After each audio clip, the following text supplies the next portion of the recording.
Ricardo Bandeira, ele estudou com Marcel Marceau. E eles foram companheiros de turma, né?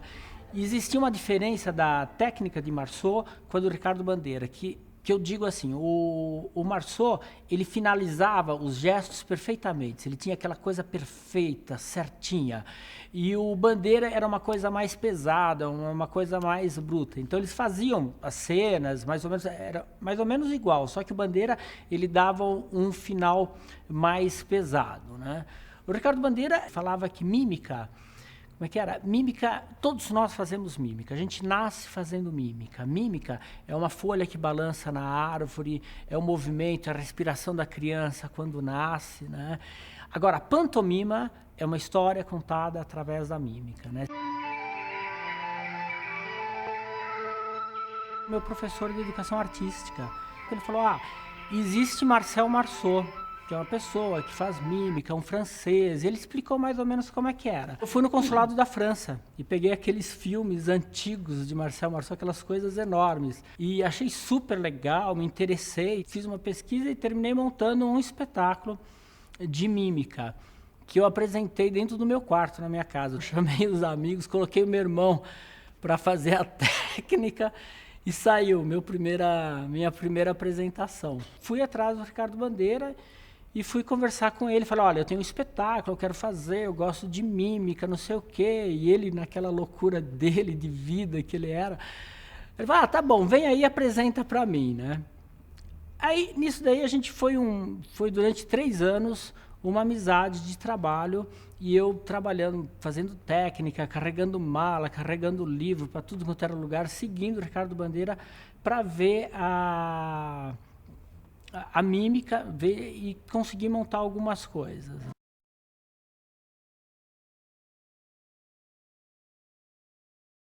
O Solar da Mímica, ele foi uma luta. A gente estava numa temporada no Teatro Aliança Francesa, com o espetáculo Stricknick, e com essa, como todo mundo sabe, essa dificuldade de dinheiro, a gente estava com prejuízo. Eu estava com prejuízo de em torno de R$ 5.000 naquela época, negativo na conta. E aí a Wanderlei chegou para mim e falou, e aí, o que a gente vai fazer? A gente tem que fazer alguma coisa, né? Aí eu olhei para ela e falei, vamos montar uma escola. Foi questão, assim, eu acho que uns 4, 5 meses que a gente comprou o solar. Nem isso, né? Foi muito menos, assim, eu acho que 2 meses a gente já tinha o espaço, assim. A gente já tinha o espaço e compramos o espaço, abrimos as janelas, fechamos lá, não tinha nada daquilo, era um galpãozão e só tinha uma casinha, tipo uma casinha de caseiro. Largamos as malas lá. Cheio de gaiola, de codorna. E fomos embora. E aí foi toda aquela luta, porque lá tem muita coisa, por exemplo, aí construímos uma parte do solar, o salão onde que a gente ia dar aula, tudo mais, aí começou a desbarrancar na frente. E aí tivemos que fazer um muro de arrimo. Esse muro de arrimo lá na frente, de pedra que nós fizemos. Pegar a pedra, foi em torno de 50 caminhões de pedra, a gente carregava lá de cima as pedras, trazia para baixo, pedra por pedra, 1 ano construindo o muro, né? O muro tem o quê? 60 metros de comprimento, 4 metros de altura, começa com 70 e termina com 40. Precisa imaginar, mas o que é? Inclusive, é muito legal, porque quando eu estava construindo o muro, eu comecei a criar um novo curso, que era o curso Poder do Movimento. Então eu falei, isso daqui tem que sair alguma coisa, tem que sair. E surgiu o quê? Surgiu o curso Poder do Movimento. Poder do Movimento é um curso que fala sobre os 7 pecados capitais, né? E como o teu corpo atua em cada pecado deles, e como você utiliza esse pecado para não se abrir para o mundo, não ver o mundo por inteiro e aí você tranca o teu processo criativo. Às vezes você começa a pensar, por exemplo, em um monte de coisa para fazer. Aí eu vou fazer isso, eu vou fazer aquilo, eu vou fazer isso. Isso é uma bela de uma desculpa para você não entrar num processo criativo. E em qual pecado capital que você está quando você tem essa atitude? Eu faço isso. Geralmente o pessoal deve até pensar, por exemplo, é gula, né, que pega um monte de coisa e tal. Mas na realidade é preguiça.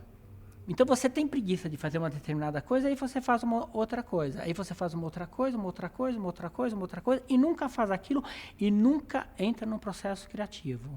E aí surgiu o poder do movimento em cima da construção desse muro. Esse muro, ele suscitava todas essas emoções, né? Acordar de manhã, começar a pegar a pedra, ir carregar, ir fazer, ir aprender a encaixar, porque era só no encaixe. Então, assim, era um mundo novo que a gente tinha que descobrir. Era um processo novo que tinha que ser descoberto. A gente era ignorante naquilo. Não tinha tanta força física para fazer aquilo. Então, todos esses obstáculos, eles poderiam... vamos vender, vamos embora, a gente compra um APzinho e está tudo bem, né? Que é muito o que acontece com o ator. O ator, ele se sente pronto muito rápido. Ele faz um espetáculo e pronto, ele já é ator, ele já sabe, ele já domina técnicas. E não é, eu acho que a pesquisa, ela tem que ser uma coisa constante, né, na vida do ator. E o poder do movimento, o curso, ele prepara o ator para isso, para você olhar e falar, peraí, você não sabe, você tem que continuar, vamos lá, você tá assim porque você não sabe fazer. Agora, se você não sabe, você vai parar porque não sabe, então você nunca vai chegar a nada, né?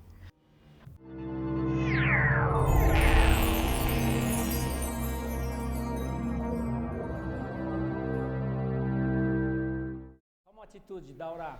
Toma uma atitude. Joga um contraponto. Vai, Daura, vai. Os cursos duram 7 dias, das 6 da manhã às 9h30 da noite, são intensivos, super grandes. No começo eu dava um pouco da mímica clássica, né, que seria essa que vem de Marceau, de Decroux e tal. E outra metade eu ia dando exercícios dessa minha técnica, dessa pesquisa, o que é essa nova relação, né, com o ambiente, o que é um ator ativo, e a gente fala ativo e um ator mórbido, né? Vamos supor, por exemplo, que ele tem um domínio, por exemplo, da mão. Aí ele fica mexendo na mão, e ele esquece o corpo dele inteiro. Ele só ressalta a mão, porque é isso que vai garantir, que vai dar uma piada para o público e vai fortalecer o espetáculo. Então, o corpo dele se transforma numa muleta. Então, o corpo dele está mórbido. Ele tem uma energia que é uma energia que sustenta o corpo dele, só que a gente caracteriza com a palavra de mórbido. E energia ativa é quando ele está pleno, com tudo isso. Você vê o ator inteiro pleno, não se projetando, nem se menosprezando, né? E respeitando a plateia, e respeitando tudo como uma coisa só, né? A gente tem 3 cursos no momento em ação. O primeiro curso é um curso de clown, que a gente fala onde está o clown. O Solar da Mímica tem um diferencial, assim, todo mundo sabe assim, que a linha de clown do Solar é diferente de todas as linhas, né? O clown, a gente ouve muito dizendo, o clown, ele é o teu ridículo. No Solar a gente fala que não, o ridículo é mais uma máscara. A gente tira todas essas qualidades de ridículo, são as coisas que te podam para trazer o seu clown, para trazer a sua força, a sua essência, trazer o que pulsa aqui. Ele vai e faz o que tem que fazer, ele traz a força dele, a potência dele e mostra o que ele tem que mostrar. O poder do movimento é a sustentação dessa energia, a sustentação dessa força do clown, que quando você sustenta, você entra no processo criativo. E o curso de mímica ativa se você se abrir, o teu corpo está inteiro, tá forte no mundo, você ser presente com todo mundo, colocar em prática tudo isso. Nada que tem à sua volta, traz o cenário, traz a imagem. A mímica ativa, ela está estruturada. Então, existem, por exemplo, algumas coisas como os salões que a gente fala, que o ator, ele tem que criar um salão, ele não está sozinho em cena. É como se ele aquecesse. Quando ele coloca o salão, o ambiente, ele aquece o ambiente, quando ele cria tudo e convida a plateia para participar daquele salão. Ele não pode ficar apoiado num objeto, numa cena, numa música, num figurino, enfim. E também não pode se projetar em cima daquilo. Não pode deixar aquilo pequeno, né? Ele tem que ser por igual. Com relação ao teatro físico, a gente entende o teatro físico, na verdade, até como uma denominação diferente, né? tá tudo muito ali, né? Tá tudo muito junto. A gente é o corpo, é a relação do corpo com o ambiente.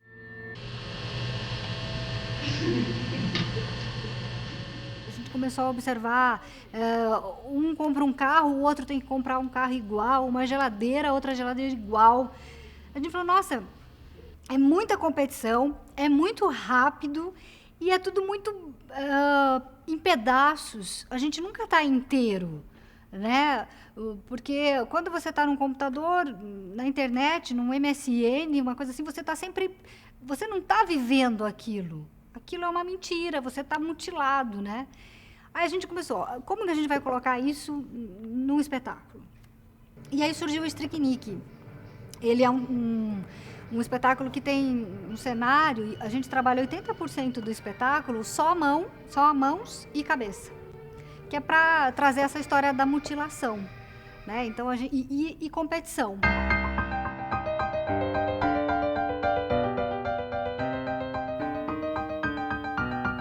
Uma época que eu estava muito solitário, eu estava muito sozinho, e eu falava, não, a gente tem que fazer coisas junto, com outras pessoas, tem que trazer um outro tipo de alegria, tal. Aí surgiu Em Busca do Riso, que era em busca do prazer, de prazer com as pessoas. Então eu trago algumas pessoas em cena, me relaciono com as pessoas, mostro o prazer de viver essa vida, tudo mais. Tem o espetáculo mais recente agora meu, se chama Laços e Abraços, né? Então, eu comecei a sentir, na época, né, nesse meu momento de vida, o quanto que eu fico enlaçado e preso com as pessoas, né? É enlaçado com o casamento, é enlaçado com os filhos, com a velhice, né? Com essa prisão que você fica preso com os remédios, com os médicos, que isso a vida laça a gente e a gente termina se abraçando. O espetáculo Chuva de Risos, assim, é aquela coisa de ver o mundo de uma maneira diferente, ver as coisas de uma maneira diferente. É uma época que eu falava, nossa, por que isso tem que ser assim? Por que isso tem que ser assado? Então a ideia de pegar um guarda-chuva, esse guarda-chuva dizer 1000 coisas, criar 1000 formas, menos a forma que é o normal de você utilizar um guarda-chuva para chuva, né? Então ele se transforma num barco, ele se transforma numa nave, a gente traz o Titanic aí e voa com esse Titanic. O X da questão é uma busca, os dois vão atrás de alguma coisa, de um tesouro, e cada um tem a metade do mapa, e eles têm que ir juntos, porque sozinho, né, não se chega a lugar nenhum, a gente tem que estar numa equipe, a gente tem que procurar coisas juntos, né?